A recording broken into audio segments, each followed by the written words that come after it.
junto comigo. Muito bom. Salve! Salve, professor. A gente está chegando no final. Tá bem? A gente está chegando, meu cara, no momento que ele é muito maneiro, mas ao mesmo tempo muito desafiador. A gente fez um ciclo, olhou vários assuntos e várias coisas, e uma das coisas que eu me preocupo muito em passar para meus alunos é que aprender e o saber e os processos relativos à história, eles têm uma potência, eles têm um interesse que, se a gente tem olhos bem atentos, se a gente tem dinâmicas bem apuradas, eles são muito poderosos. Não sei se você já tinha parado para pensar nisso, por exemplo. Já leu algum livro daqueles romances históricos, tipo do Eduardo Bueno, que é uma tentativa de fazer história, ou 1988, algum livro assim? Eu comecei a ler em Já leu? 1988. É mais uma literatura, né? Não é um livro assim universitário. Muito bom. Esse é um grande ponto. Esse é um grande ponto e é a base para a gente começar a fazer a nossa discussão aqui. Estou mudando o computador, por isso que está me vendo digitando para cá. Quando tu está fazendo um projeto que ele tem características próprias, a gente deve sempre se perguntar exatamente o que você perguntou. Cara, o que é esse projeto? Ele é feito por quê? Quais são as características dele? Você pode ter muitos tipos de projeto. Muitos. Peraí.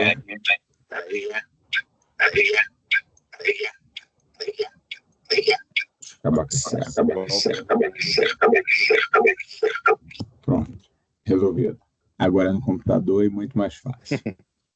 Então, tu pode ter muitos tipos de projeto. Muitos tipos de projeto. E tudo depende do que você quer. Como tu detectou? Cara, o trabalho que o Bueno, o trabalho que o próprio autor de 1808, 1892, que eles fazem, eles têm um objetivo, que é cativar o maior número de pessoas possíveis. O Laurentino fala isso. O Laurentino Gomes é o autor de 1888. 1988. E outros livros também, Sim. Escravidão.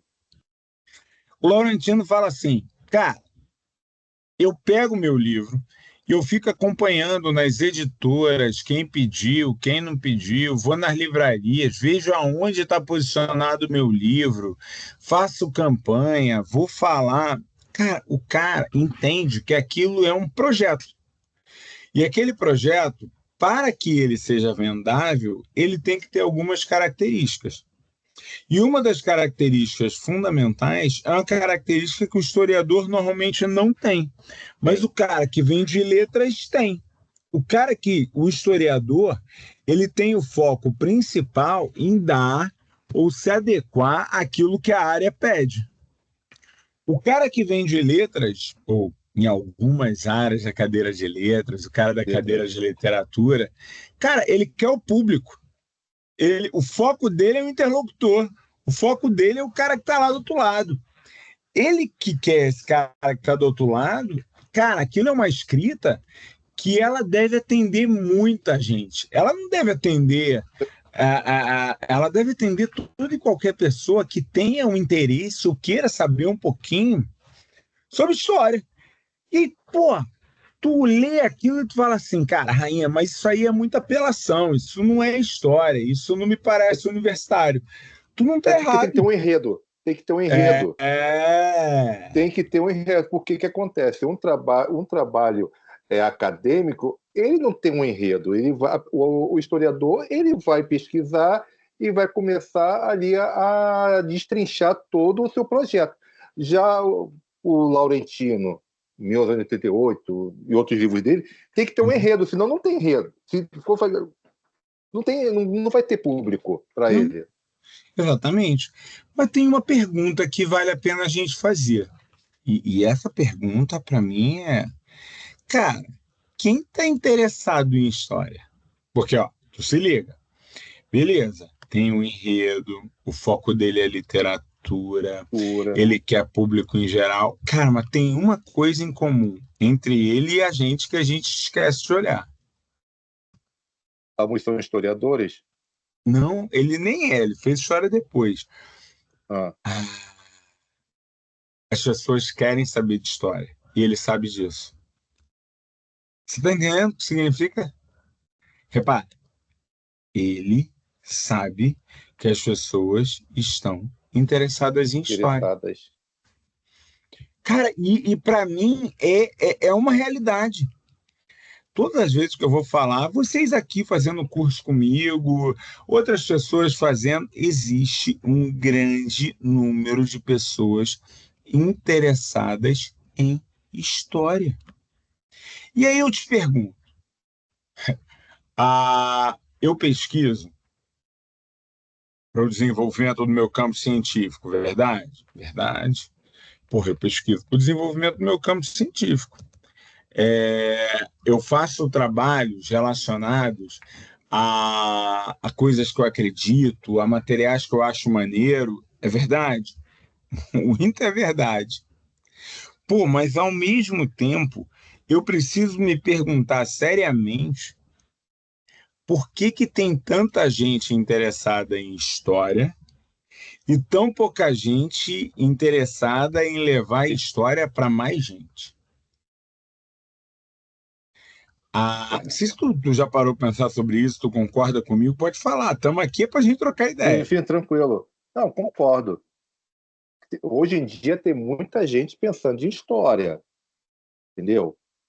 Eu não sei se é por causa do momento que nós estamos vivendo conturbado, não sei. Mas tem muita gente pensando em história. Vou te dizer uma parada que tu pode não acreditar. Não é de hoje. Não é de hoje. Tem muita gente consumindo história há muito tempo. Cara, um dos livros mais lidos, se eu não me engano, é do final do século XIX.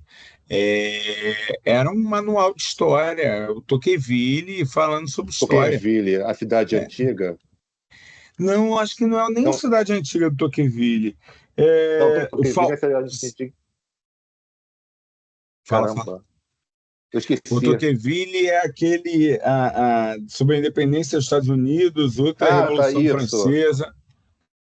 Isso. Mas tem um cara que é o Faubel, que isso fala sobre a cidade antiga. Cara, e lido pra caramba! É, Os eu tenho esse livro. governos faziam a Acho que é compêndio. Fustel, né? Fustel de Fustel de Coulanges. Coulanges. Coulanges. Fustel de É que eu Coulanges, estou muito lendo bem. ele. Fustel de Coulanges. É. Cara, era muita gente lá atrás querendo saber de história. E aí tu começa a pensar assim, todos os grandes estados nacionais, quando começaram a se organizar, contrataram ou fizeram ou botaram historiadores para poder contar Dores. sobre isso. Contar Só sobre. para ter uma ideia, ó, em Portugal eles fazem História de Bom, Portugal. Na Espanha, eles fazem Espanha. História de Espanha, o História de Espanha, conforme os romanos chamavam, a história dos povos espanhóis, tudo isso no século XIX. Cara, tem na Inglaterra, tem. Quando eu vou lá na Idade Média, eu tenho os caras da igreja escrevendo sobre. Sim. Os caras da igreja Sobre escrevendo sobre e os guardando. povos bárbaros. Exatamente. Exatamente. Na Espanha e na França, o Gregório de Tours Eu e tô. o, e O o Martinho, Martim de Tours, Martim Martinho de Braga, Isidoro de é, Sevilha na Espanha. Sevilha, que vai visigodos.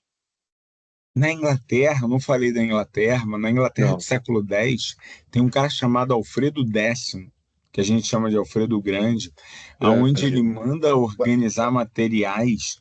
E para tu ter uma ideia do que esse cara faz, ele, ele O manda publicar. Alfredo, Hã? o Alfredo não foi o que começou a unificação da Inglaterra? É, Alfredo visto do Grande, ponto de vista de depois, é ele vista. mesmo. É É, ele mesmo. É. É porque tem uma controvérsia, porque na Certo. prática o Alfredo ele faz uma unificação do discurso em torno da igreja. Não necessariamente ele Isso. vai fundar a ideia de Inglaterra, não. Ele Não, faz não. aqueles discursos ali em torno da igreja que ganha uma Igreja. força muito grande. Pô, mas isso só me diz uma coisa, Marcelo. Tem um grande número de pessoas que acreditam em história, gostam de história, leem história, falam história há muito tempo. Só que cada sociedade ela era diferente. Crônicas saxônicas, que começam a ser escritas lá no Alfredo, tinham um papel. A história da Espanha do século XIX, outro papel. Monumenta Germânica Histórica, tinha outro papel. Mas tinha o interesse coletivo, ou pelo menos o interesse de parte daquelas populações em saber sobre história. Cada uma tinha um interesse. Quando eu chego no século XX, o mundo mudou comercialmente, surgiu aquele negócio chamado Revolução Industrial. O mundo iniciou um modelo econômico chamado capitalismo. A gente trabalha por dinheiro. A gente vive e se organiza dentro das estruturas financeiras. Não, rainha, esse modelo não é o ideal. Cara, pode achar o que você quiser. Tá aí, claro. Mas o jogo é esse, por enquanto. E aí tu pega esses caras e eles começam a de verdade trabalhar, discutir, escrever história.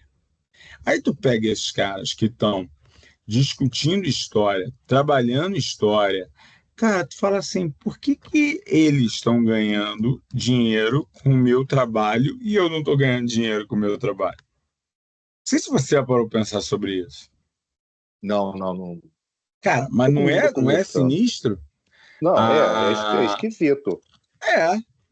Porra, o É, cara consegue ganhar dinheiro, organizar, fazer com os meus conhecimentos e eu não não consigo consegue. ganhar dinheiro com os conhecimentos que eu tenho. Pô, tem alguma coisa errada.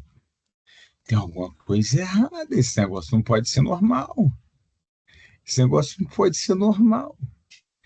E é sobre isso que eu gosto de olhar para começar essa lógica de elaboração de projetos.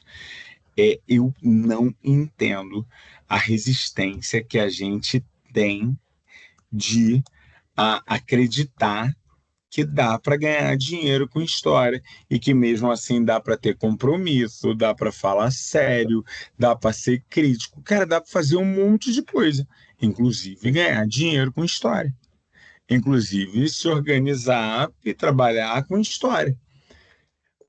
A primeira vez que eu falei isso para meus alunos, lá na UERJ, imagina, a UERJ é uma universidade pública, tem todo aquele olhar relacionado à educação, à forma.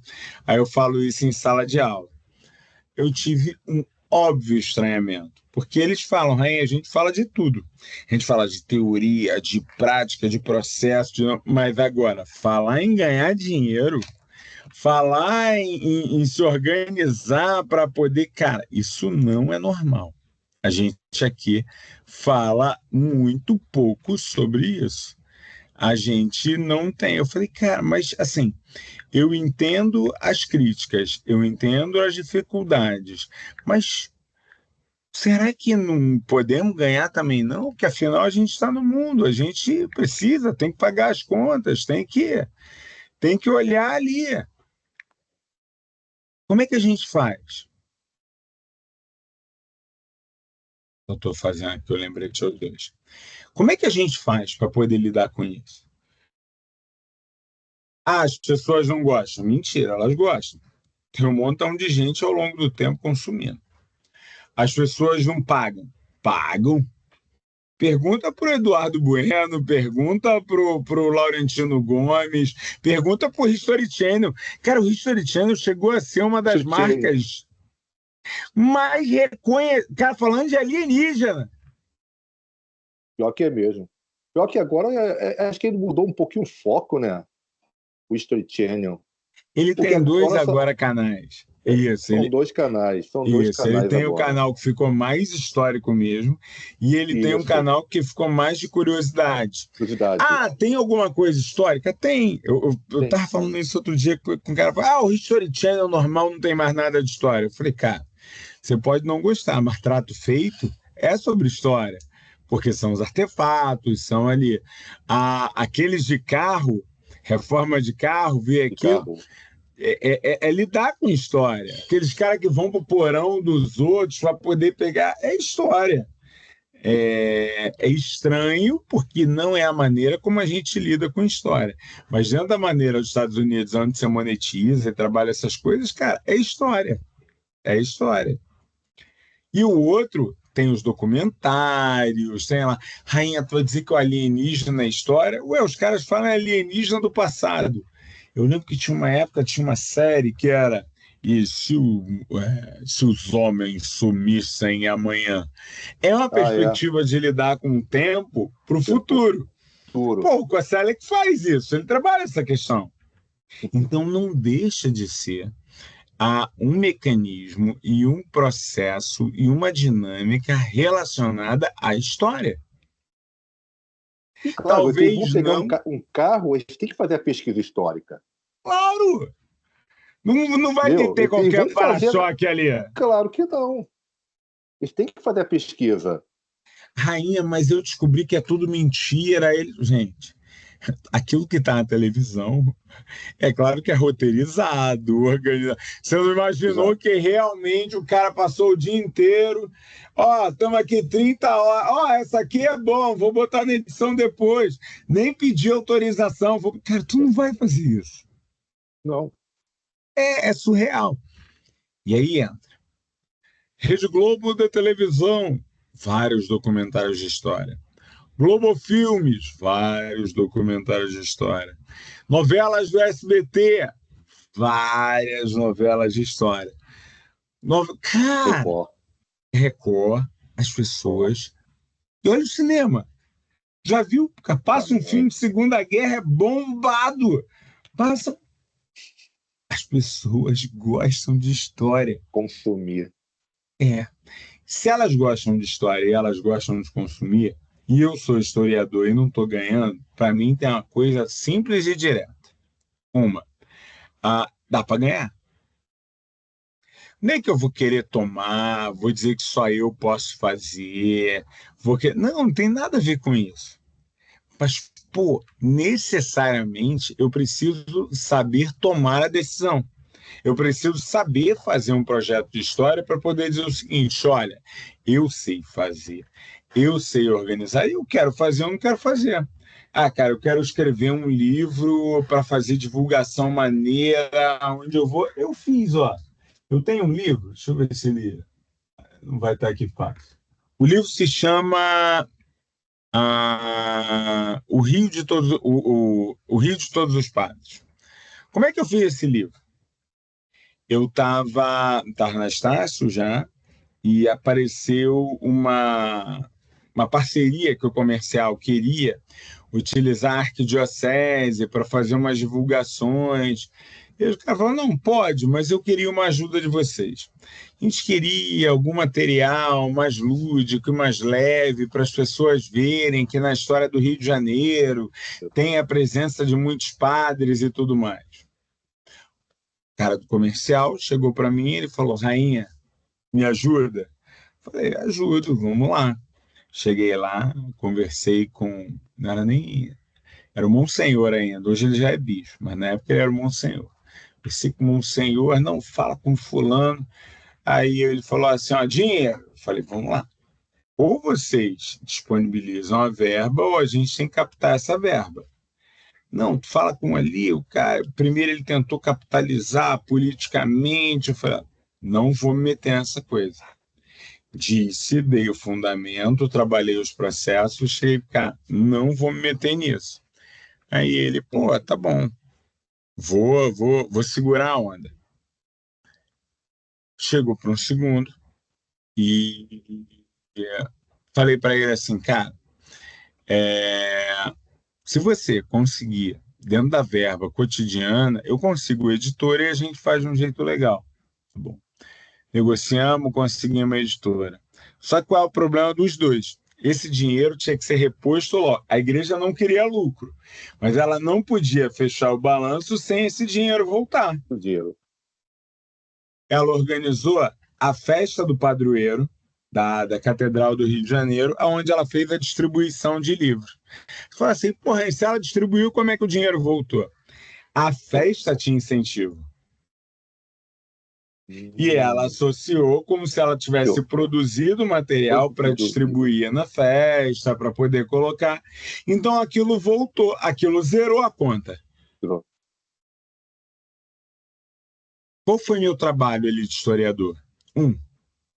Eu sabia que as pessoas queriam história. Eu tinha que conseguir pesquisadores que estavam mais interessados na pesquisa do que ganhar dinheiro de maneira direta. E, cara, eles estavam querendo muito. Peguei um monte de pesquisador iniciante da Estácio mesmo, onde eles tinham a oportunidade de ter o que eles nunca iam ter, Marcelo. Abriram os arquivos da Diocese do Rio de Janeiro para os caras. Pô, então eles foram. Tu imagina aí lá embaixo, no arquivo da Diocese. Felizes demais! Claro, cheio de fontes históricas ali, felizes com relação demais. ao Rio de Janeiro, a igreja. 3 dos caras que fizeram comigo viraram pesquisadores depois, seguiram a vida, pesquisaram. Porra, aí tu diz assim, não foi por conta disso, pode não ser, mas pode muito ser. Tem uma relação muito forte com aquilo. Então, eu acho que a primeira coisa que a gente tem que colocar é o que é um projeto de história. Coisa que a gente veja 2 coisas fundamentais. Uma, oportunidade. Tem alguém querendo saber alguma coisa de história. 2, a inteligência de articulação. Não é tudo que pode ser projeto. Não dá para ficar fazendo trabalho de graça para os outros. Não dá para se vender. Não, vou fazer um projeto para contar sobre a superioridade de um povo sobre o outro. Não, não faz. É ético. É ético. Todo projeto ele tem que ter um princípio ético. Mas todo projeto, para além de um princípio ético, ele precisa ter um princípio estruturado e definido de organização de um projeto. Eu fiz um material, ele só roda para o bacharelado lá na Estácio, mas eu acho ele fora de série. Deixa eu botar ele aqui. Esse material ele fala sobre projetos culturais em história. Por que eu deixei esse guarda-chuva amplo? Porque eu tento explicar que em cada um de projetos você pode ter compromisso com tua cidade. Dá um exemplo que eu adoro mesmo. Na Maré, um grupo de moradores começaram a ver que a história do Rio de Janeiro era contada por muita gente e ninguém contava a história dos moradores da Maré. Eles tinham, dentro da Fiocruz, um movimento chamado Observatório, aonde olhavam as periferias, guardavam, mas eles diziam, não é a nossa voz, não é a gente que está fazendo. Aí eles chegaram e começaram a se articular. É uma comunidade onde as pessoas ficam muito próximas, têm fases, estão ocupando ali há muito tempo. E eles começaram a se articular para 3 movimentos fundamentais. 3 movimentos fundamentais. Salve, Renato! Opa, boa noite. Boa noite. Boa Estou noite. começando a contar sobre projetos de história, elaboração de projetos de história, e inclusive contando que vou chegar a um dos projetos que você me conheceu fazendo. Você começa a ter contato comigo a partir do rolê, não é? Sim, sim. Um rolézão. Coisa boa. Depois você vai lá no monumento. Vou mostrar o rolê já. E aí, o que eu estou explicando? Que projetos de história, ele deve ter 3 pressupostos básicos. Primeiro, entender que as pessoas gostam de história. Estava falando com o Marcelo, para mim a coisa mais mais gritante, e é muito interessante como as pessoas não se ligam. As pessoas gostam de história. Segundo, a gente precisa entender que os projetos de história não são formatadinhos. Eles sempre fazem parte de uma demanda que alguém tem e uma solução que eu posso gerar. Uma demanda e uma solução.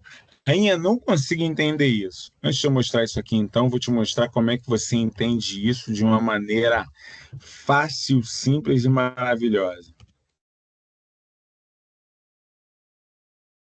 Espera aí.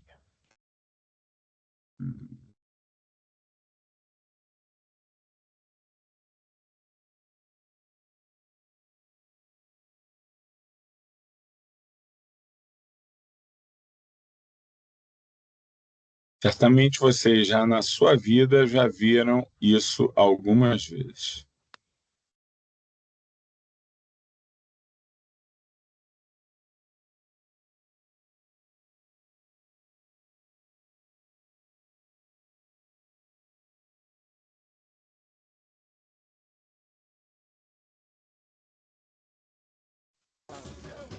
Estão com som? Estão ouvindo? Vamos começar então. Seja bem-vinda, Beija-Flor. Estão ouvindo ou não? Estamos. Sim. Beleza. Beija-Flor que tem como presente no carro de som de uma escola de samba gigante como a Beija-Flor. Então vamos curtir do início ao fim agora como vai ser esse desfile, essa despedida. E o último motivo da emoção, acho que tantos outros virão, homenagear a Laíla, personagem. O Luiz Fernando Ribeiro do Carmo, Laíla, aquele que tanto fez pelo carnaval e aquele que fez tanto pela nossa escola. Então é hora de mostrar a garra de vocês com o enredo que a gente está levando, o nosso samba, despedida do Neguinho. É hora de mostrar o porquê a comunidade milopolitana Traz Laíla.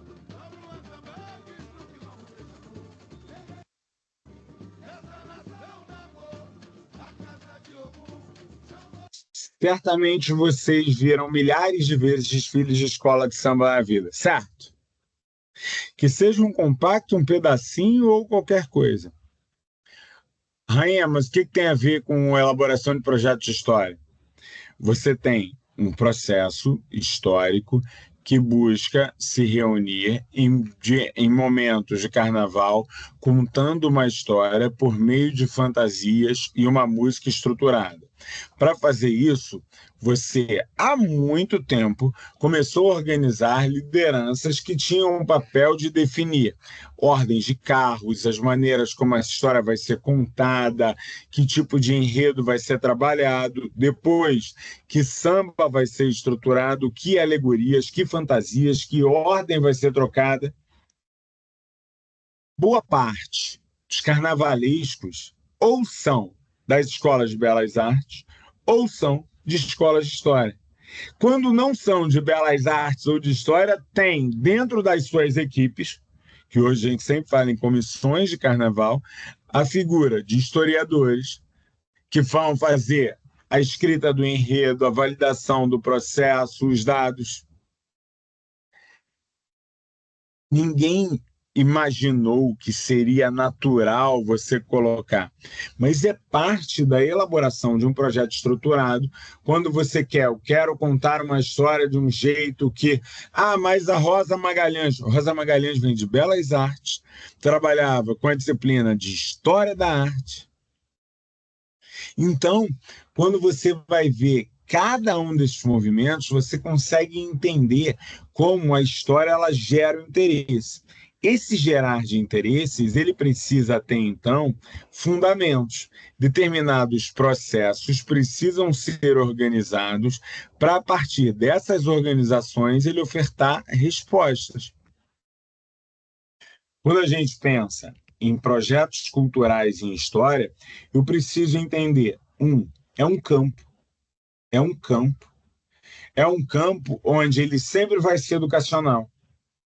A história sempre vai ser sobre educação. Não pode não ser a educação formal, mas ela sempre será sobre educação. E se ela sempre será como educação, ela tem instituições, ela tem mercado, ela tem trabalho, ela tem escolha, ela tem. Se você, por exemplo, faz um movimento de entender como os projetos culturais se organizam e quais são as principais características de um projeto cultural, esse vídeo é bem curtinho, eu acho que vale a pena dar uma olhada. É só para a gente poder marcar um pouquinho sobre isso.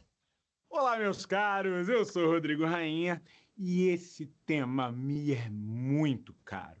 Eu acho que vocês não têm noção.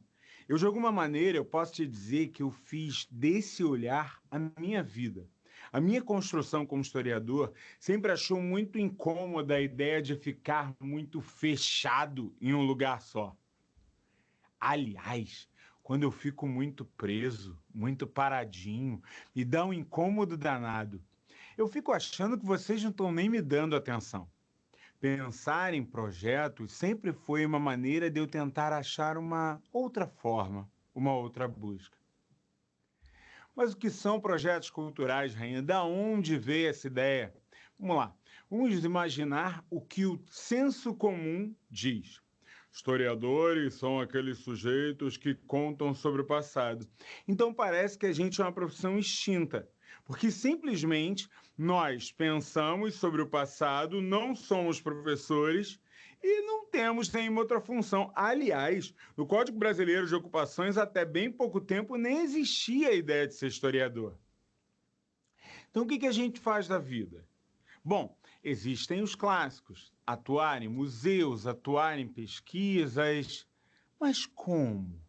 Será que a gente tem que ficar dependendo de bolsas governamentais e formas e sistemas relacionados a essa produção? Buscar bolsas continua sendo importante.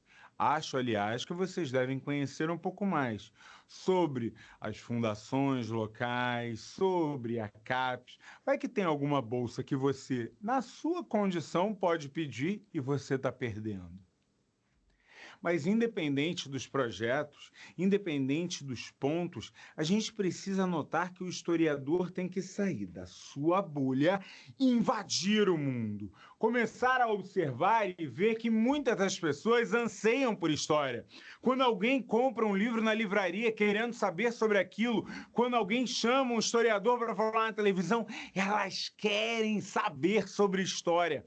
Então, se tem esse desejo, o que faz a história? Ela passa a entender quais são as demandas, quais são as dinâmicas e lida com isso. Projetos é uma das muitas possibilidades que nós, como profissionais, podemos atuar. Como cientistas humanos, como sujeitos que lidam de maneira geral com o tempo, a gente pode pensar sobre as cadeiras, as formas com que elas chegam, que tipo de atuação nós podemos assumir. Um projeto cultural, normalmente, é um projeto relacionado às identidades, valores, visões que determinados grupos têm, mas que precisam ser associados, direcionados para que eles ganhem uma determinada amplitude. É nesse ponto que entram os historiadores. O que a gente faz? Ganha nosso dinheiro, faz nosso mundo, cria novas possibilidades. Por que não? Sim, nós podemos. Esse vídeo eu entendo ele como um resumo. É Assim, já familiar. esbarrei com esse por aí. Eu já se esbarrei com ele em algum canto. E aí ele vai trazer justamente essa ideia da cultura. Todas as cidades, e agora eu vou falar um pouco do rolê, como vocês viram no vídeo, eu tenho uma verdadeira sandice em mim de achar que eu posso levar história para mais gente de mais formas. O meu canal do YouTube não bomba, mas eu mantenho ele lá, firme e forte, porque eu sei que aquele conjunto de pessoas que está vendo está se divertindo. Eu participei de um projeto furadérrimo. era um projeto de história onde eu tinha que criar alguns mobiliários para que as pessoas pudessem passar e perceber o que era história. Então, a gente montava mobiliário na praça, a gente montava mobiliário na universidade, como se fossem mobiliários urbanos, mas que deveriam contar a história. A gente achou que as pessoas iam ficar interessadíssimas. Nossa, ninguém nem olhava. Era uma coisa de maluco. Impressionante. Um fracasso total. Parei, não. Continuo querendo levar elaboração de projetos. Rainha, esse projeto foi um fracasso? Você perdeu dinheiro? Não.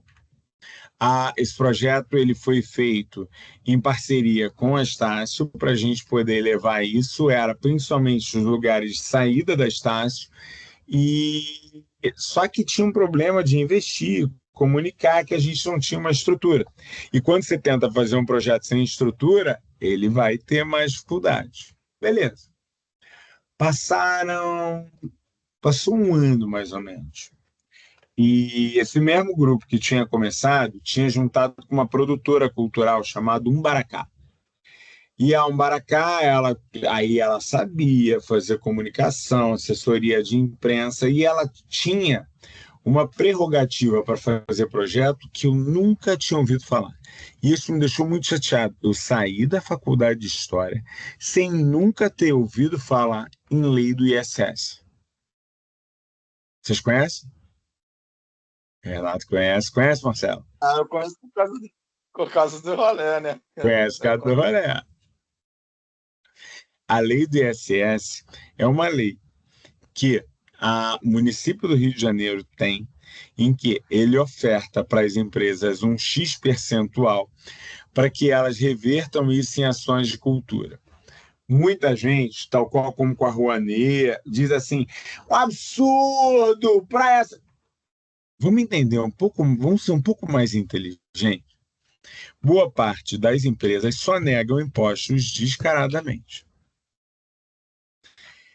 E só negam impostos porque elas entendem que o dinheiro que é gasto naqueles impostos, eles muitas vezes não poderiam ser utilizados ou revertidos para a empresa de uma outra forma. Quando você oferta a possibilidade de um projeto cultural, a empresa vai escolher um projeto cultural que, de preferência, dialogue com ela, a própria empresa. Quando ela faz isso, uma parte do dinheiro que ela ia ter que gastar em marketing, em projetos sociais, em outras coisas, ela já utiliza as duas legendas. O governo está fazendo uma renúncia? Tá, mas uma renúncia que provavelmente ele nunca ia receber. Ele nunca ia receber. Então, isso acaba sendo fantástico para que você consiga trabalhar essas dinâmicas. Então, a Umbaracá aprovou um projeto chamado Rolê Carioca, em que a gente passava a levar as pessoas e dar aula de história na rua. Marcelo, eu não estou exagerando, o Renato está aqui que não me deixa mentir. As primeiras vezes que a gente levou as pessoas que tinham os movimentos de rolê, eram 40, 50. Nossa, a gente comemorava quando dá 60 pessoas. O rolê foi maturando e as pessoas entenderam 3 coisas fundamentais. O projeto Rolê Carioca não era para iniciados em história, era para qualquer um. Qualquer pessoa andando na rua entendia o que a gente estava falando. Qualquer pessoa andando na rua identificava exatamente aquilo que a gente estava falando e o que a gente queria falar. Era nítido, era claro, era óbvio. O segundo movimento trabalhava com a ideia de que a gente se incorporava às paisagens e ia a lugares que as pessoas não estavam acostumadas. Então, por exemplo, a gente rodava em bairros que você não vai ver tour. E é muito engraçado a relação da gente andando com esses lugares e as pessoas vendo aquilo. O Rolê já continua, é um projeto onde eu já não faço mais parte, mas ele tem lá a sua cara. E aí você vê alguns dos bairros que a gente foi. Esses já são dos mais recentes. Presença Indígena, mas Alto da Boa Vista eu fiz, Andaraí eu fiz, Aterro eu fiz, Rio Branco, Bangu. Você não tem ideia do que é andar por Bangu e as pessoas vendo o que essa gente está vendo aqui. Santa Cruz, Catumbi, Central, e isso tudo com a gente buscando e trabalhando e buscando os espaços e buscando as Pô, de histórias. Marechal Hermes, cara, foi muito Marechal maneiro. Hermes. Mostrar que Marechal tinha história pra caramba. Realengo. Realengo. Você vai ver que tem alguns outros, toda essa linha nova, Mulheres na Ciência, Memória e Resistência, isso já é da nova fase do rolê. O meu é essa fase dos bairros. Então, Museu Histórico Nacional, Orla Conde, Paquetá, Tiradentes. Quando o Rio virou mar foi o primeiro temático. Hã? Qual? O Realengo ali, ó. Tem. Apareceu o Realengo. Tá aqui, ó. Realengo. Quando o Rio virou mar, foi o rolê de 450 anos já sai do Rio de Janeiro. E esse foi o auge de público. Eu vou te contar, Marcelo, que nesse dia, 1.000 pessoas apareceram domingo de manhã para andar com um monte de historiadores. 1.000 pessoas. Você tem noção do que são 1.000 pessoas andando pelas ruas do centro do Rio num domingo? O centro do Rio domingo é morto. Para organizar, né? Faz ideia para organizar esse pessoal todo. A gente dividia nos grupos, e aí nesse dia a gente precisou dividir muito. E conforme a gente precisou dividir muito e trabalhar muito, tiveram alguns. Não, esse foi feito, não foi esse, foi do Rio 450 anos. Nesse dia, esse foi feito, foi do momento da pandemia. Esse da estrutura, que é o grupo hoje. E aí, ó, deixa eu ver se eu acho o Rio 450, não vou achar agora. Mas, enfim, a gente andou com 1.000 pessoas no centro do Rio de Janeiro e uma loucura. Mas uma loucura boa, uma loucura em que você mostra que o projeto tem sustentabilidade. O projeto até hoje o projeto está vivo, funciona bem, tem uma outra característica. Ele hoje tem patrocínio, por exemplo, do setor energético. Esse foi um dos primeiros rolês que bombou muito, a gente contando sobre Vila Isabel, os caminhos de Vila Isabel, e as pessoas não andam por esses espaços. Um projeto bancado. De Madureira, cara. De Madureira foi um show de bola, né? Madureira. Portela, Império. Pô, que legal pra caramba. Entramos na Portela, entramos no Império, fizemos uma lenha danada. Nesse aqui a gente mostrou lá de cima do morro toda essa história. E isso é parte de um projeto, com sustentabilidade. Esse projeto precisou de apoio econômico, de apoio social, e ele teve sustentabilidade. Se esse projeto, por exemplo, ele fosse remunerado pelas próprias pessoas, por um pouco que fosse, ele já daria muito, mas ele não precisou. Ele não precisava disso, ele podia estar aberto a essas pessoas. Projeto estruturado, organizado, feito com essa maneira. Qual foi meu trabalho nesse projeto? Eu fazia parte do grupo que pensava os bairros, as escolhas, mas a gente tinha equipe que trabalhava o marketing, as informações, e a gente tem que saber chegar perto dos parceiros, chegar perto das pessoas que podem gerar alguns resultados e que podem ser importantes para a gente. Depois do projeto do Rolê, na verdade ainda durante o projeto do Rolê, apareceu a possibilidade da gente pegar a Lei Rouanet. A Lei Rouanet tem um conjunto de regras, um conjunto de mecanismos. A gente, não vamos conseguir. Sabe uma coisa? O não a gente já tem. A gente conseguiu a Lei Rouanet. Não foi nenhum valor impressionante, mas a gente conseguiu. E a gente criou o Rolê Brasil.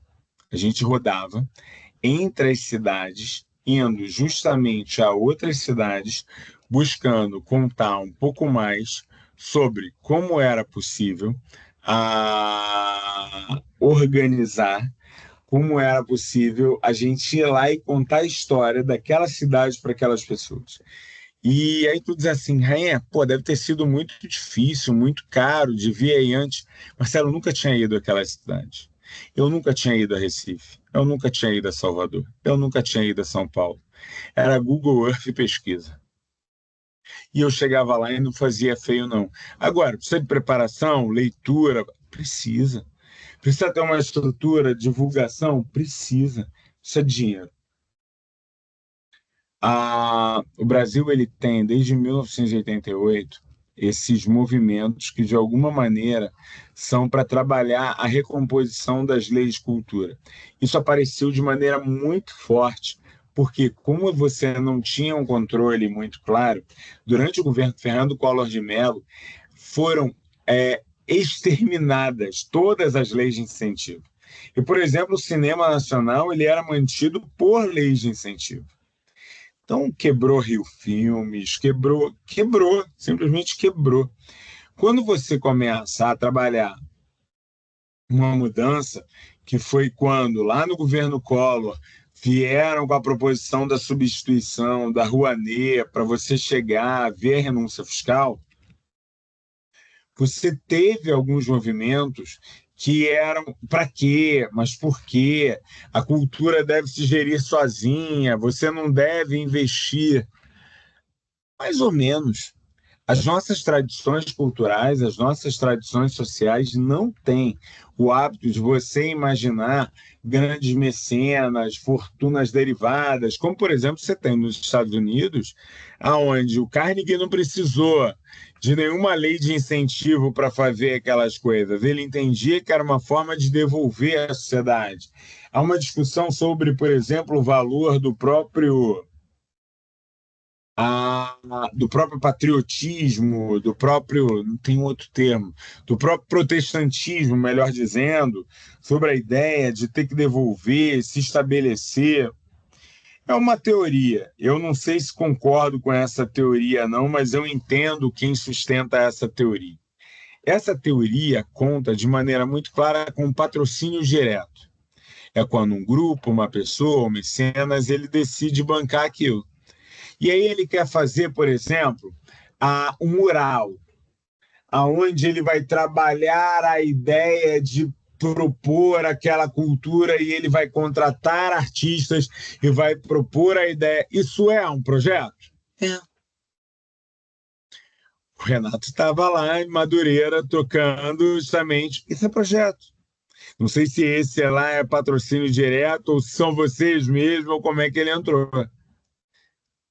Mas é projeto. Lá em Madureira tem projeto de charme lá, né? Rio Charme. Sim. Legal. Então, E agora, cara, provavelmente... eles estão com, além da dança, eu estou fazendo, né, o curso de grafite. Vai ter vão ter outros cursos lá de formação mesmo, para as pessoas aprenderem também a ganhar profissionalmente com a cultura charme. Isso é legal. Então, ou é patrocínio direto, o baile charme dá o dinheiro e gera, eu acho que não. Não, é patrocinado, mas é uma lei dessas aí. Eu acho possivelmente que uma lei de incentivo. Uma dessas, acho que do estado tem, né? Tem. E tem também os grupos. Hoje em dia tem grupo charme, né? De charme. Tem 2 grupos, né? Tem os originais do charme e tem o Dança Charme, né? Que aí eles organizam.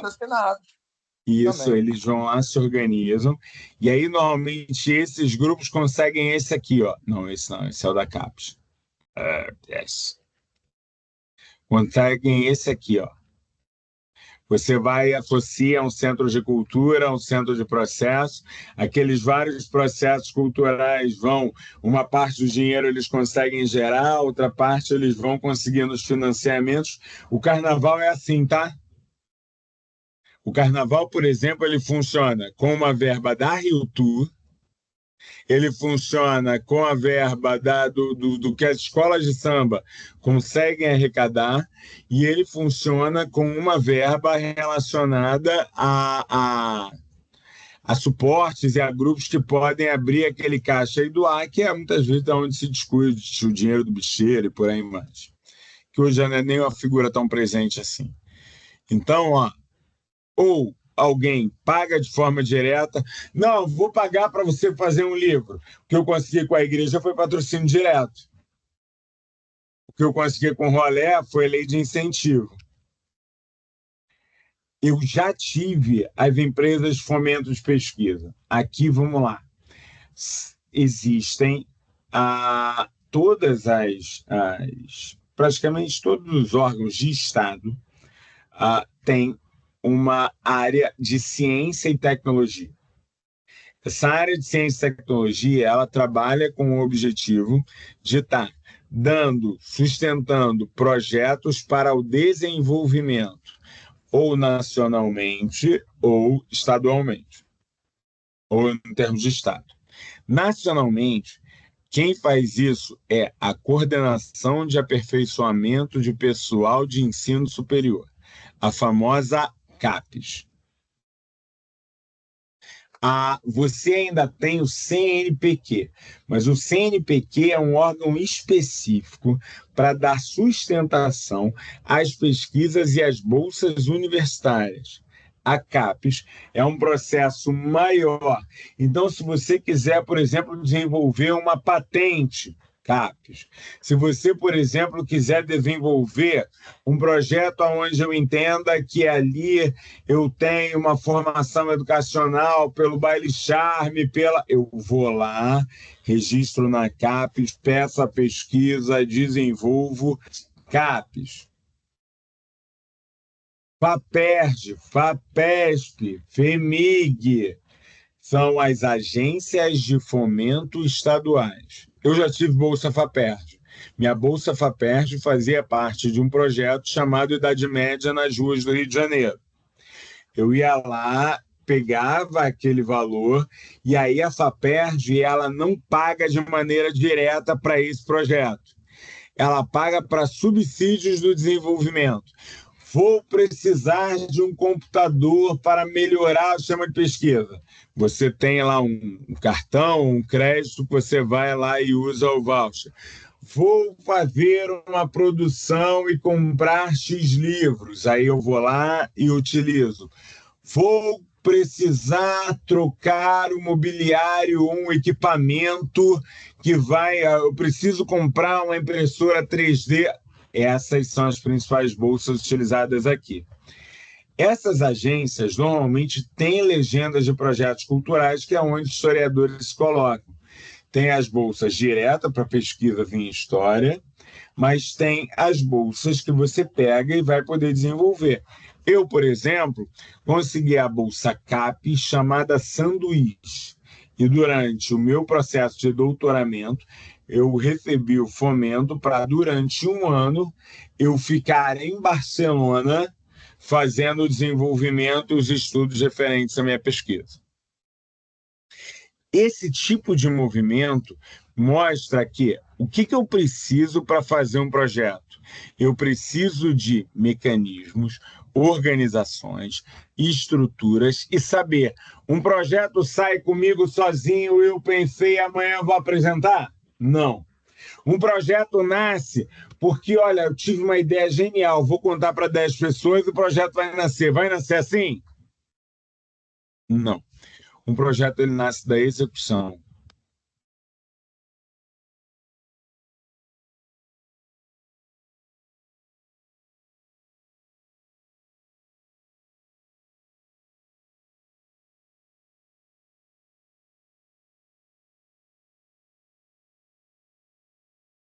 Ele está falando isso aqui, ó.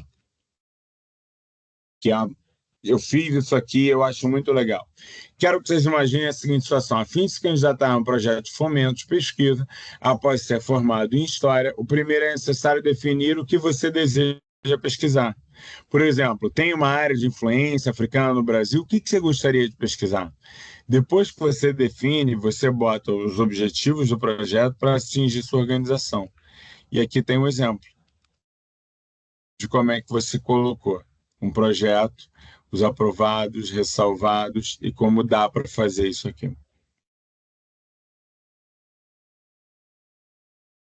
Netflix, por exemplo, tem vários projetos de história que viraram materiais e que são disponíveis para vocês. Vocês tinham ideia disso? Sankofa já até saiu, ficou durante um tempo e já saiu. Sankofa era um projeto da Fiocruz, onde um grupo de pesquisadores, eu acho muito maneiro, decidiu. Sankofa significa, em uma tradição iorubá, recuperar aquilo que foi deixado, olhar para trás e recuperar aquilo. Um grupo de pesquisadores da Fiocruz decidiu refazer os caminhos dos principais povos escravizados que vieram para o Brasil, tentando reconhecer elementos de memórias comuns pelos principais portos daqui e as principais chegadas de lá, fazendo um estudo comparativo entre o que você via na cultura dos portos daqui, Salvador, Rio de Janeiro, Recife, Fortaleza, para aquilo que você via daqueles principais grupos que saíram dos portos de lá. Isso gerou um material absolutamente fantástico, onde o Sankofa, ele foi, por mais desafios que os conteudistas, ele deu e gerou um documentário que ficou disponível no Netflix. Consegue imaginar, Renato, você lá com um documentário no Netflix trabalhando alguma coisa, discutindo alguma coisa? Por que não? Pô, legal. Legal, hein? Que não, é isso, é legal, é pensar as possibilidades. Os projetos de história, normalmente, ele tem alguns cunhos diferentes. Projetos sociais. Historiador tem dentro da sua estrutura ética e dentro do seu processo ético um valor muito associado à ideia de organizar projetos sociais. É muito engraçado que isso não existia na história da humanidade. O que era um projeto social? O projeto social normalmente era um projeto de caridade. Historicamente, a tradição cristã trabalha com a figura da caritas, então você organizava projetos para você fazer a caridade. É ruim? Não. Cara, mosteiros organizavam verdadeiros hospitais, sujeitos distribuíam comida e organizavam. Você tem a questão das roupas, mutirão, você tem um monte de coisa. A boa parte dos projetos sociais, no entanto, começam a ganhar corpo e debate a partir da Segunda Guerra Mundial. Ao final da Segunda Guerra Mundial, tinha uma coisa que foi muito chocante para a Europa durante um tempo. A quantidade de pessoas, de crianças, órfãs e mulheres viúvas. Os números eram tão alarmantes e a falta de condição que mesmo que os países entrassem em recuperação, elas não conseguiam, as crianças e as mulheres, se inserir de maneira clara na economia para chegar a essa recuperação. A Inglaterra começa a organizar uma série de ações que ela passa a entender que deveriam ser parcerias entre sociedade civil e governo, para que pudessem elaborar e conduzir e rediscutir essas distorções sociais. Os primeiros projetos eram para arrumar empregos, recuperar casamentos, depois você teve projetos de desenvolvimento de profissões, projetos relacionados a tempo para as pessoas poderem trabalhar e se inserir no mundo do trabalho, e isso acabou se tornando uma marca mundial. Você passa a ter projetos sociais e não mais só projetos de caridade praticamente espalhados por todo o mundo. O papel deles, fundamental, passava a ser o compromisso e a discussão sobre quais eram as mazelas sociais e como elas poderiam ser interpretadas. Então, quando você faz uma ressocialização com artes cênicas, como é feito em Caraguatatuba, você está fazendo uma provocação de dizer, olha, é possível uma atuação quando um problema está aqui. Quando você vai discutir a questão dos haitianos, é possível discutir um problema que está aqui. Um projeto social, ele tem um foco direto, uma ação direta e tem fim. necessariamente um projeto social que diz assim, não, tem uma longevidade, não é o normal. O projeto social atua sobre uma determinada demanda e ele costuma ter um fim. É diferente, por exemplo, quando você pensa numa ONG.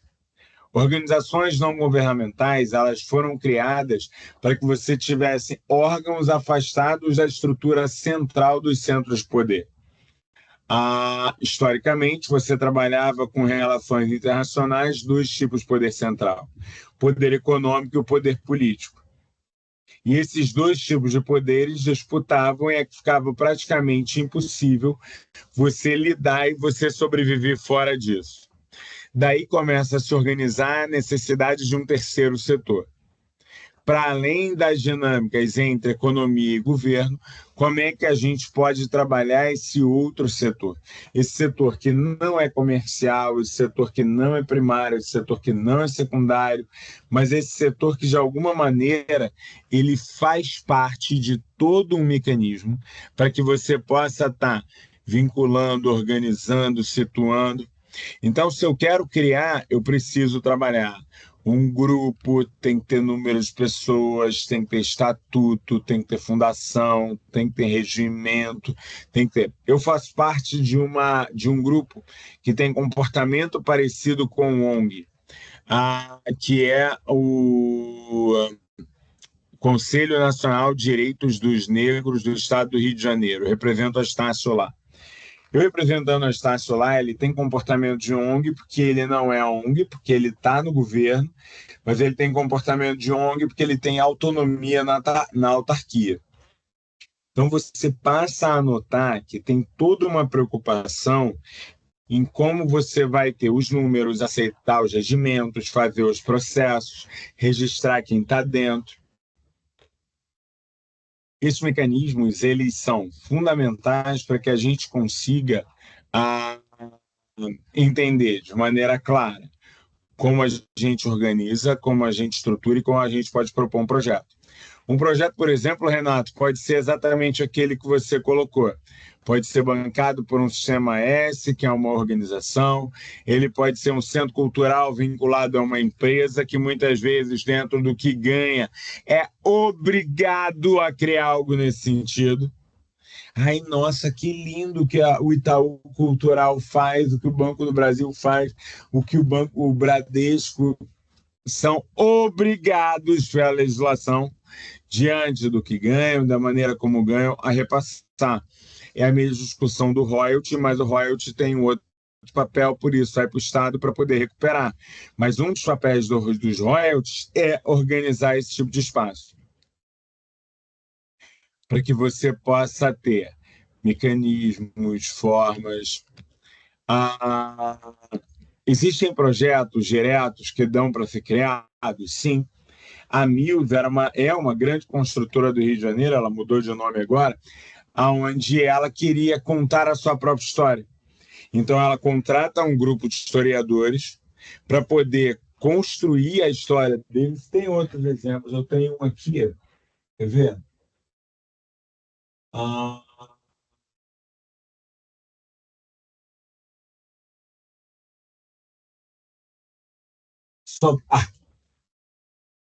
É o da própria Mills. Consegue? Bom, deixa eu tirar a tela.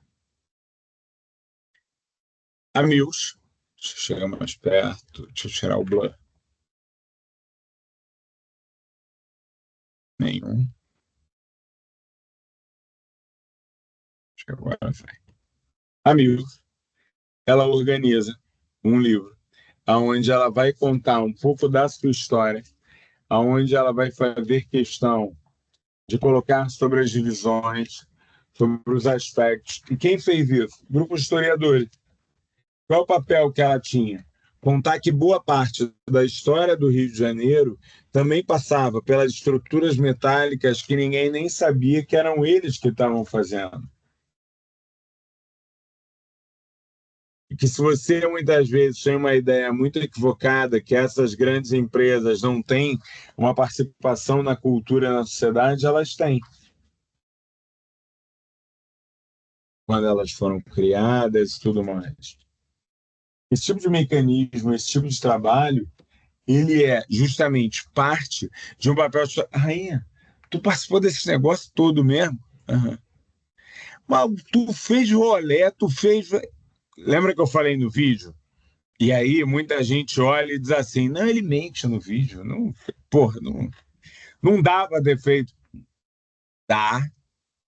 E ainda tem projeto de educação também, que eu já participei pra caramba. Mas é a ideia de como você elabora projetos, transforma projetos e faz com que eles tenham materialidade. Pode ser de qualquer jeito? Não. É necessário, primeiro, ver quais são as regras vigentes, trabalhar as metodologias, entender sobre isso. Prazos. Todos os projetos, inscrição de lei Rouanet tem prazo, inscrição de lei SS tem prazo, tem regras nos editais que estão previstos da maneira como você vai elaborar. Mas história pode fazer isso? Pode, deve, é necessário. Então, terminando esse grande preâmbulo, mas que na verdade já é parte do debate que a gente está levantando, todas as principais funções relacionadas ao desenvolvimento de projetos, ele tem uma dinâmica de uma competência que aqueles que conhecem, leem, lidam com história têm um papel absolutamente fundamental. Analisar contextos, cruzar informações, organizar dados. Isso faz parte da maneira como a gente pode e deve estruturar projetos. Isso faz parte da maneira como a gente quer lidar com isso. Existem muitos tipos de projetos, muitos tipos de projetos, muitos tipos de projetos. Do mais simples, ter que fazer um TCC ao final do seu curso. Dos mais complexos. Cara, Rainha, eu queria escrever um livro, eu queria ver como é que eu faço isso, eu queria... Então, eu queria guardar esse momento para que a gente pudesse estar trabalhando agora a inversão. Eu queria que vocês me contassem assim, não precisa ser real, pode ser um sonho, pode estar na cabeça, pode estar amplo, relaxa, não há problema nenhum. Mas eu queria saber assim, Rainha, eu tinha vontade de pensar em fazer um projeto. Rainha, eu preciso organizar meu TCC. Rainha, eu preciso... Pouco importa, pouco importa. Eu quero que vocês me contem um pouquinho sobre esse projeto. Eu quero trabalhar um pouquinho com vocês, como é que a gente pode fazer isso, como é que a gente organiza isso, como é que se dão esse tipo de movimento. Vamos lá? Somos só nós três, então não tem muito para onde fugir.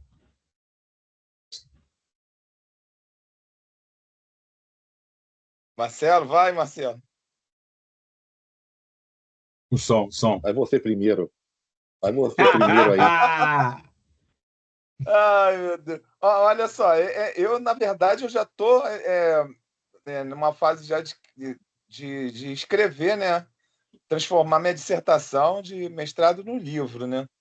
Eu recebi uma proposta, mas essa pessoa, na verdade, ela é o contato da editora, mas ela não tem um poder de decisão. E aí ela falou, deu alguns toques, né? Porque a dissertação tem uma forma de escrita diferente, né? Eu vou ter que modificar um pouco. Minha dissertação de mestrado, ela foi uma dissertação sobre o valor que as pessoas que a pessoa idosa praticante de Tai Chi dá para o Tai Chi.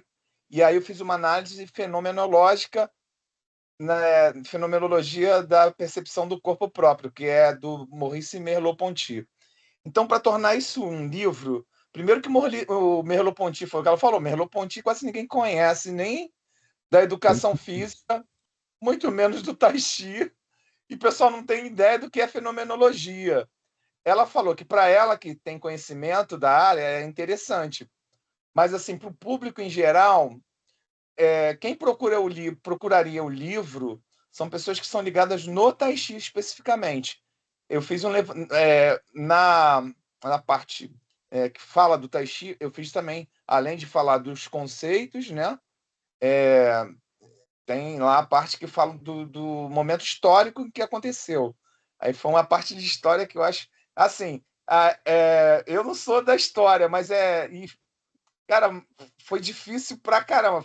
Se bobear, foi uma das mais complicadas, porque os caras eram chineses, né? Os mestres que trouxeram Uhum. Tai Chi para o Brasil. Para o Brasil, no caso, especificamente no Rio de Janeiro e São Paulo, os mais conhecidos. Eu peguei 3 desses caras, né? Com certeza tem mais, que o Brasil é um país, um continente, né? Até isso foi uma dificuldade, assim. Eu acho que para ter uma sustentação histórica mesmo, eu acredito que se eu fosse historiador, eu ia ter que ter muito mais critério na hora de escolher até esses caras que trouxeram o Tai Chi para o Brasil. Teria que ser mais abrangente, pelo menos, eu não sei. Deixa eu então te ajudar. Penso eu. Deixa eu te ajudar. Vamos lá. A primeira coisa que você identificou, primeiro que eu sou muito século XIX na minha cabeça para achar que essas ciências são tão separadas assim. A educação física lida com corpo, sujeito, formas. O passado é contado a partir das influências desses sujeitos, a maneira como isso se dá. Então, cara, para mim é um grande processo. E aí vem, Renato, 2 coisas que você precisa pensar. Primeiro, quem você quer que consuma seu livro? Por que eu estou falando isso? Tá? Imagina por um momento que você identifica que o teu público principal, ou público de maior potencial para comprar seu livro, sejam pessoas que gostem de fenomenologia. Pessoas que querem mostrar para outras pessoas que a fenomenologia, ela não é o assim se ele parece, não é um fenômeno lá atrás, perdido, não. Ele é um fenômeno justamente sobre aquilo que você observa, percebe, identifica e transforma em uma verdade. E quando você transforma aquela verdade, aquilo tem... Será que eu preciso tirar Merleau-Ponty ou eu preciso só traduzir? Traduzir no sentido de contar para as pessoas, já foi o seguinte, gente, tem muitas formas de você olhar para o seu corpo. O seu corpo, diferente do que você pode imaginar, não é só a sua opinião e a opinião do outro sobre ele. O seu corpo, a interpretação do seu corpo em si, faz parte de uma série de sistemas de onde você, hoje, o denomina e o coloca por esses sentidos. Olha, tem um pessoal que estudou sobre isso.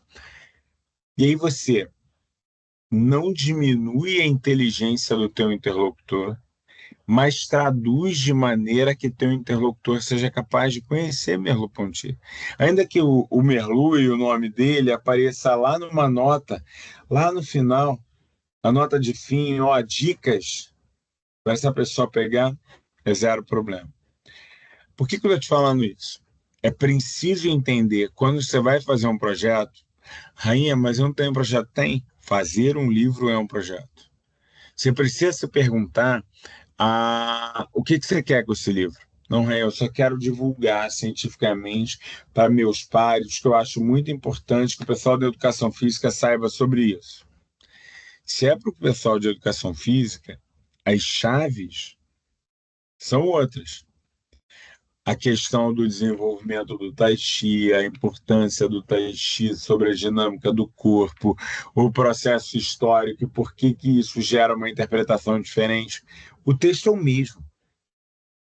Sabe aquilo que as pessoas chegam para a gente? Eu ouvi sobre isso, tá? Eu ouvi sobre isso. As pessoas chegaram para mim e falaram assim, você precisa de uma linguagem própria para as pessoas quererem ler o teu livro.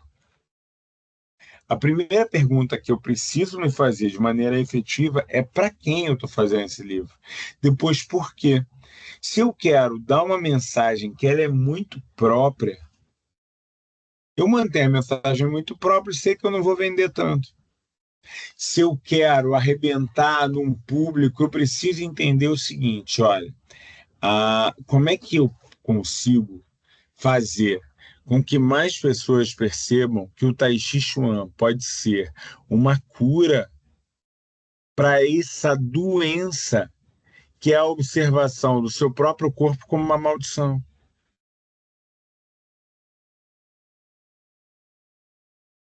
É a maldição E do tempo.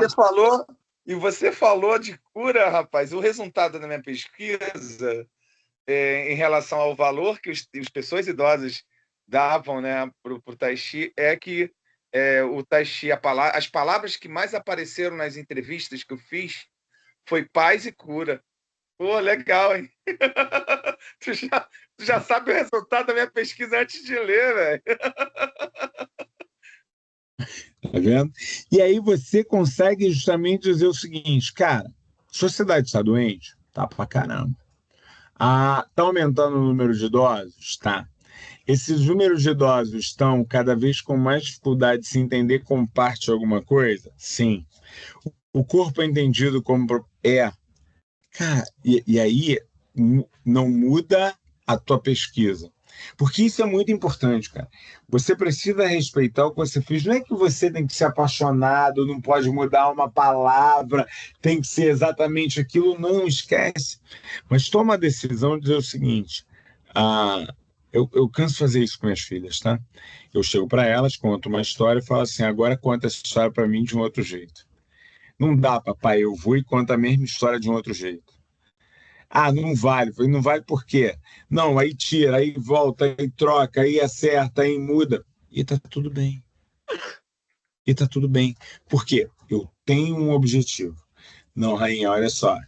A minha paz, o meu propósito, ela vai se dar se eu conseguir que mais pessoas com mais idade consigam perceber que a dinâmica do Tai Chuan ela pode ser transformadora para elas. Rainha, o meu projeto, na verdade, é um projeto onde o livro ele é só uma etapa. Na verdade, eu quero fazer um programa contínuo de Tai Chuan, onde o livro ele traz essas pessoas e aí eu vou disseminar para ter os multiplicadores para poder... É outra coisa. Dá para fazer um projeto de multiplicadores de Tai Chuan utilizando leis de incentivo? Aliás, o esporte tem leis próprias. Deixa eu te contar um segredo. O Ministério do Esporte estava com problema de falta de projetos para poder gastar o dinheiro desenvolvido a ser trabalhado no esporte, tá? Eles não conseguiam fazer... Acho que eu vou começar um projeto para isso. Eles não conseguiam fazer a ponte aonde tinha o dinheiro direcionado, porque eles recebem dinheiro de instituições de fora para poder voltar para isso. Só que o número de cadastrados ou pessoas que desenvolvem os projetos de maneira séria, ordenada, organizada, não bate. Aí você fala assim, pô, escolinha de futebol de clube não vai levar esse dinheiro. Não vai. E aí, você quer ver? Vou até procurar aqui para tu ver. Deixa eu ver se eu acho rápido aqui. Rapaz, essa eu não sabia, não. Mas pior, aí, cara, mas assim, o problema do Tai Chi é que as pessoas não associam, às vezes, muito a um esporte, sei lá. Tem gente que acha que é dança.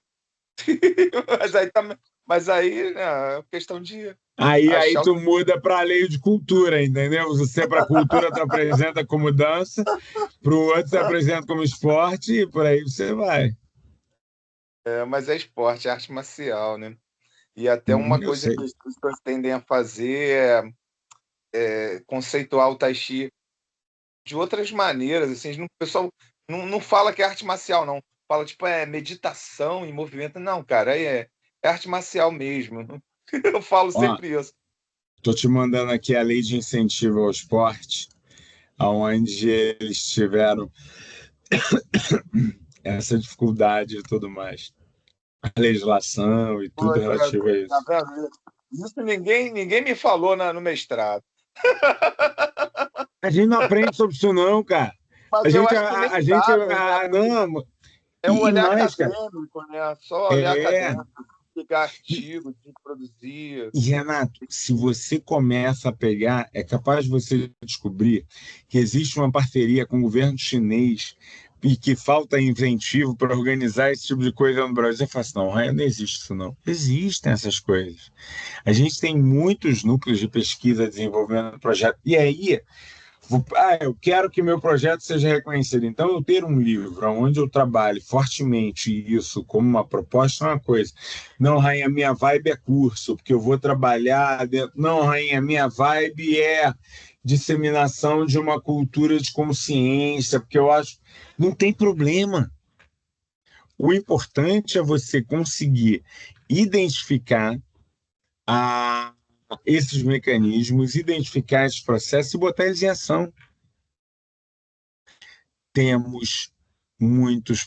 não, que os projetos são pegos por pessoas... Elas são pegos muitas vezes por pessoas que se aproveitam porque as pessoas que podem fazer sério não sabem nem que eles existem.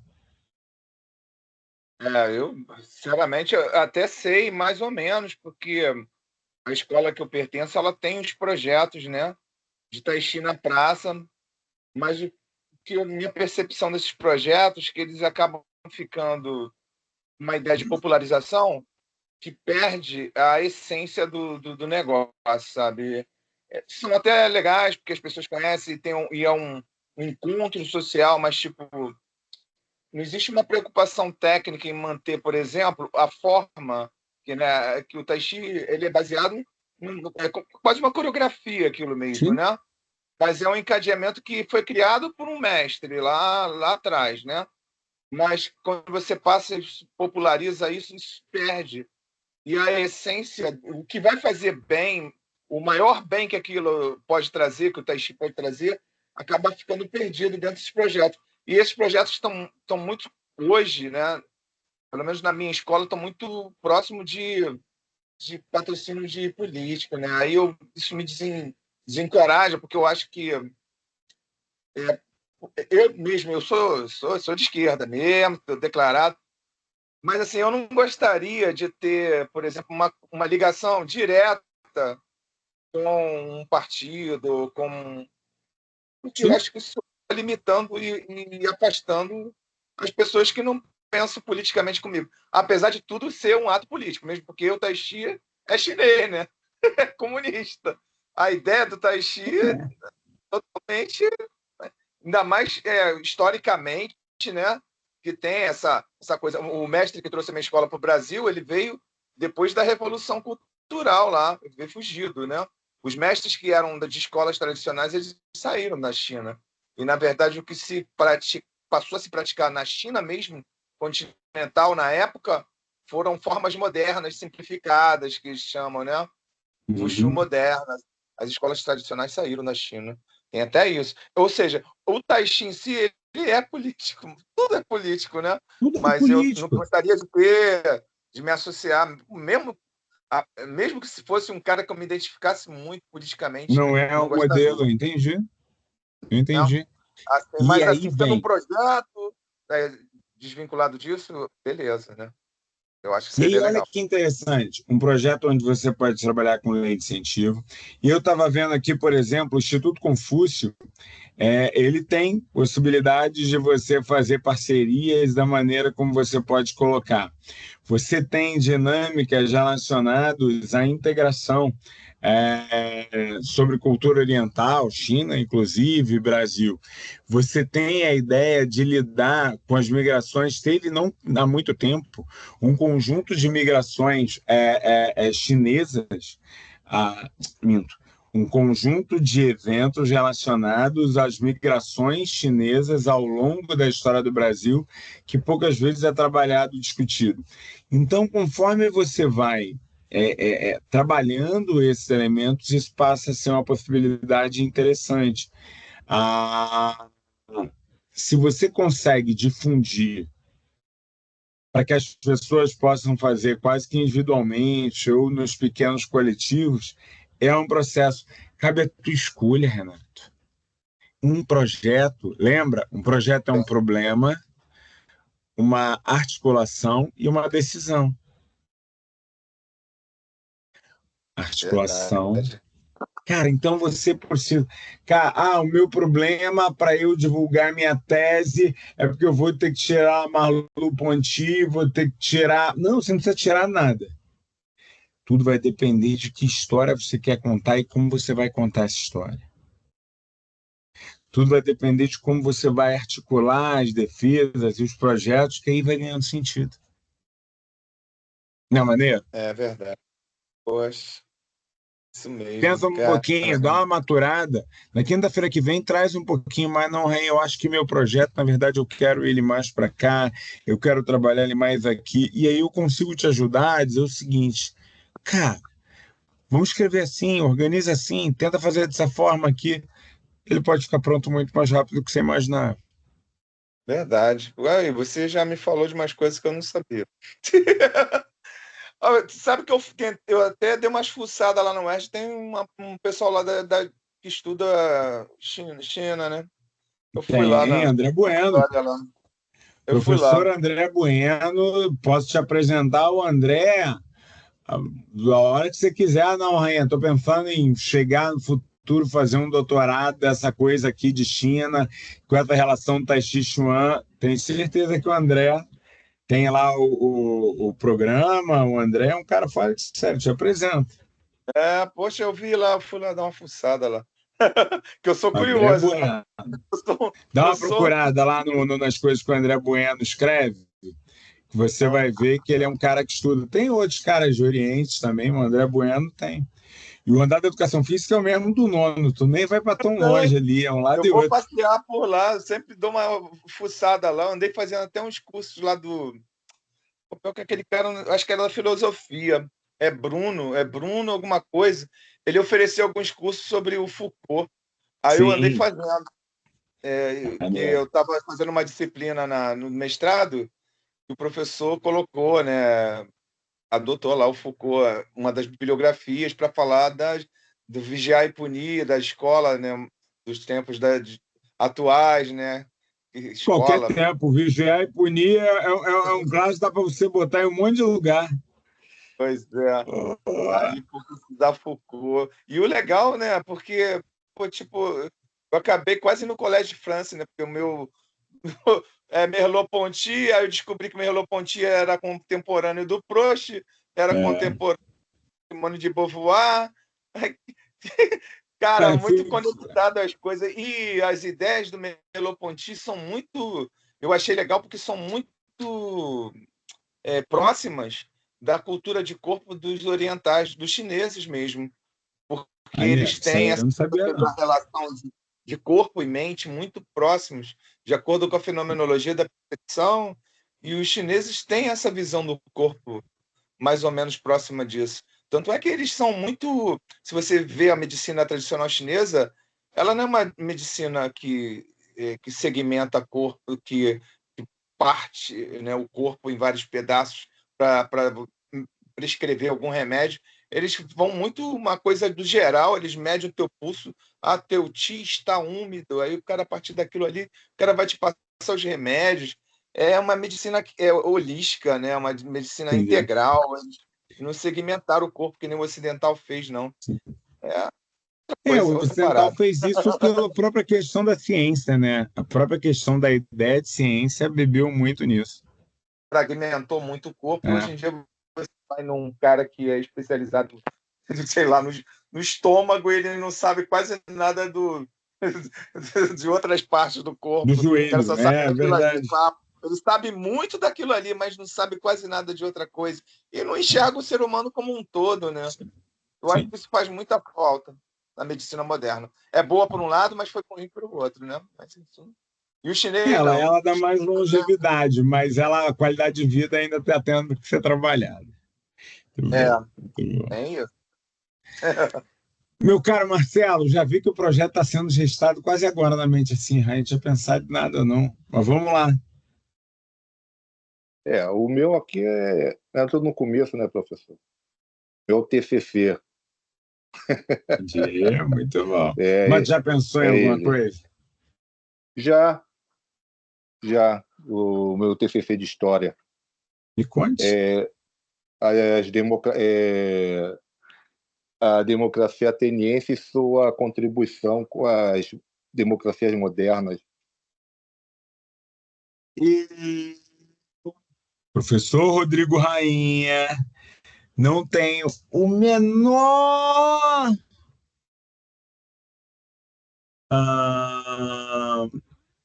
gosto por esses saltos da história. Assim, acho que o processo de lidar com coisas tão distantes, eles normalmente tendem a ser ou anacrônicos ou teleológicos. Que isso, Rainha? Não.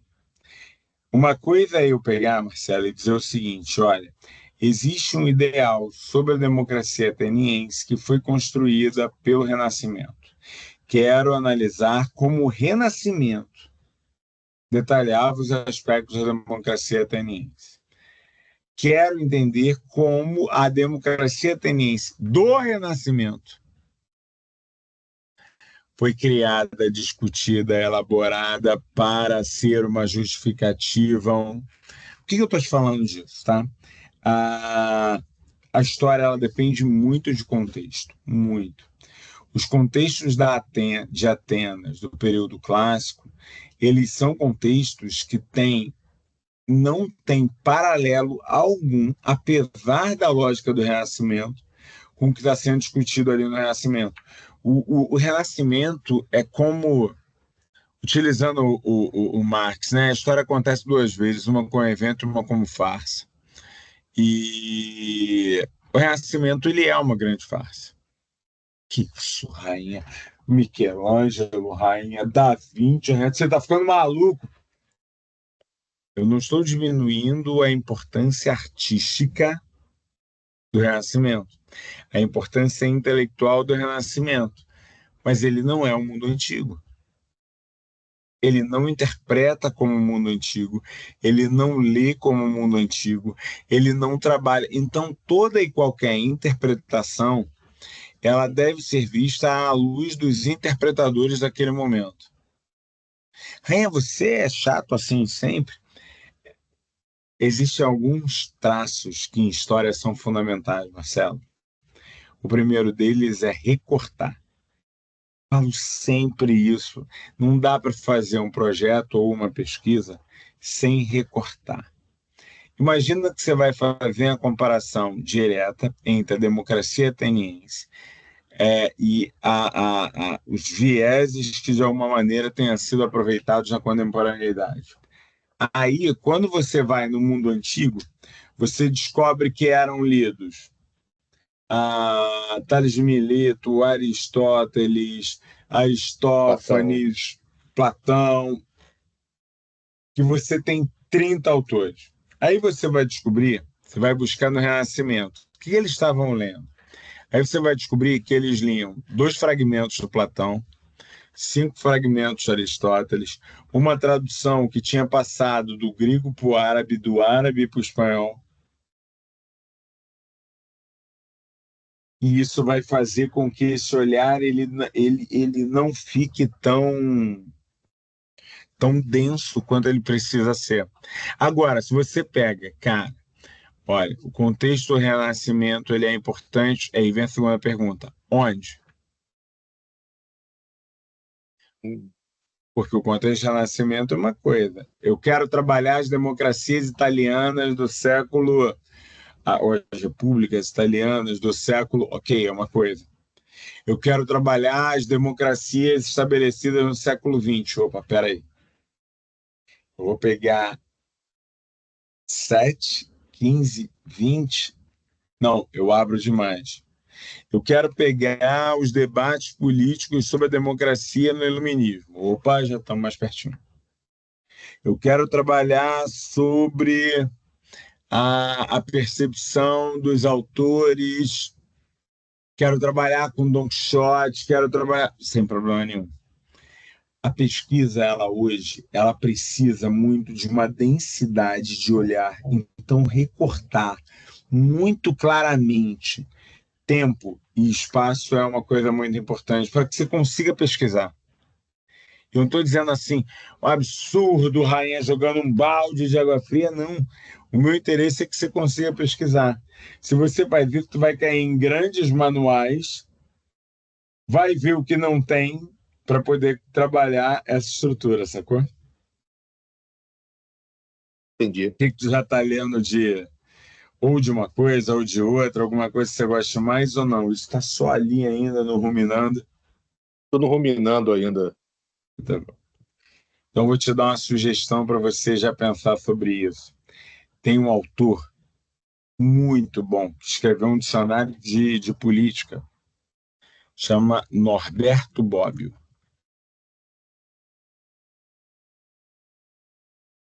O Bobbio, ele vai ser um cara que vai escrever de maneira muito, muito, muito rica. Então, acho que vai te dar alguns subsídios, algumas ideias para você começar a pensar teu projeto.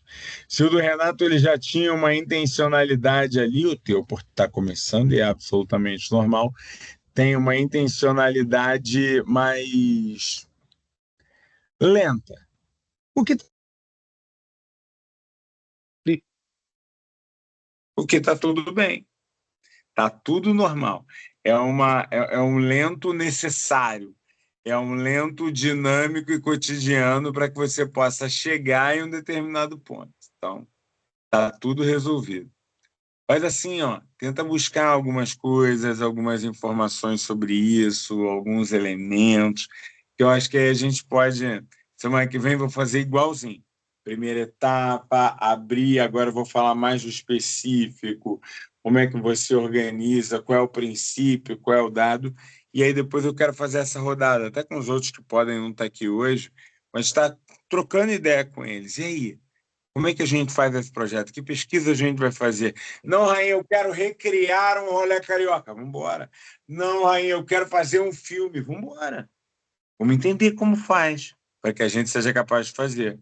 Cara, Rainha, dá para fazer um projeto de game? Dá. O pessoal faz uns bem bons, né? Uma tal de Ubisoft. Ó. É a gente pensar o que a gente tem, como a gente pode estar fazendo isso. Não vou me alongar, porque mesmo tendo atrasado no início, eu acho que fica pior, vai batendo mais cansaço e tudo mais. Conforme for semana que vem, eu sei cedinho, a gente troca mais, a gente se ajuda e vai fazendo isso. Posso fazer assim? Acho que consegui passar bem nos pontos que eu queria hoje. Poxa, valeu muito, porque abriu umas coisas aqui na cabeça aqui. A cabeça está funcionando a mil agora. É bom, isso é bom. É bom. Espero que o Marcelo também esteja positivo. Aí ele não olhou, porra, já jogou meu tema no povo, ele ia começar agora, pelo amor de Deus. Não pode, vamos lá junto aqui para a gente chegar, beleza. Tá bom? Rapaziada, muito obrigado pela troca, muito obrigado pela paciência lá daquele início. E semana que vem a gente está junto de novo. Fechado? Valeu, brigadão. Abraço. Obrigado aí. Valeu, tchau. Tchau, tchau.